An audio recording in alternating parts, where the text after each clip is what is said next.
পাবনার ঈশ্বরদীতে auto rice মিলের দূষণে চরম ভোগান্তিতে পড়েছেন এলাকাবাসী। মিলের বর্জ্য আর দূষিত পানির কারণে প্রতি বছর নষ্ট হচ্ছে প্রায় 150 বিঘা জমির ফসল। ফলে অনেক আবাদি জমিও এখন চাষের অযোগ্য হয়ে পড়েছে। স্থানীয়দের অভিযোগ, বারবার মিল কর্তৃপক্ষ ও সরকারের বিভিন্ন দপ্তরের দ্বারস্থ হয়েও মেলেনি কোনো প্রতিকার। পাবনার ঈশ্বরদী থেকে বাইজিদ পোস্তামের প্রতিবেদন, জানাচ্ছেন আবরার মাহি।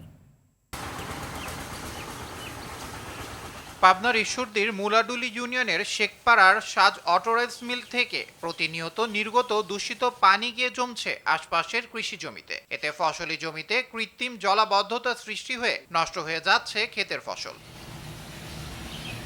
স্থানীয়দের অভিযোগ, দীর্ঘদিন ধরে এমন পরিস্থিতি চলতে থাকায় অনেক আবাদি জমিও এখন অনাবাদি হয়ে পড়েছে। এছাড়া জমিতে কাজ করতে গিয়ে দূষিত পানিতে তাদের শরীরে দেখা দিয়েছে নানা চর্মরোগ। বাতাসে উড়ে আসা ছাইয়ের কারণে আশপাশের বাড়িঘরে বসবাস করা প্রায় অসম্ভব হয়ে পড়েছে।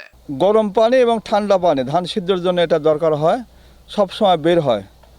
এই পানি মানে নিষ্কাশনের কোনো ব্যবস্থা নেয় নাই। আমরা আজ দীর্ঘ 3-4 বছর কোনো আবাদ করতে পারতেছি না। এখানে না পারতেছি কোনো ধান আবাদ করতে, না পারতেছি কোনো সবজি আবাদ করতে। মেল চালু হওয়ার পরের থেকে মনে করেন যে মাঠে যে একটু পানি শুকাবি, যে আমরা একটা ভালো আবাদ লুগিত করবো, ঠিক আছে, সেই পরিস্থিতিটাও আমার নাই।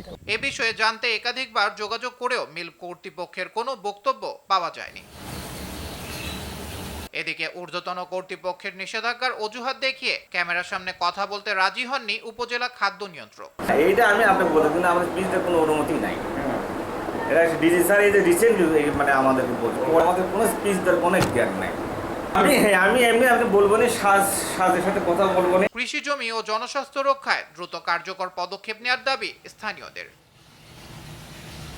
আবরার মাহি, RTV।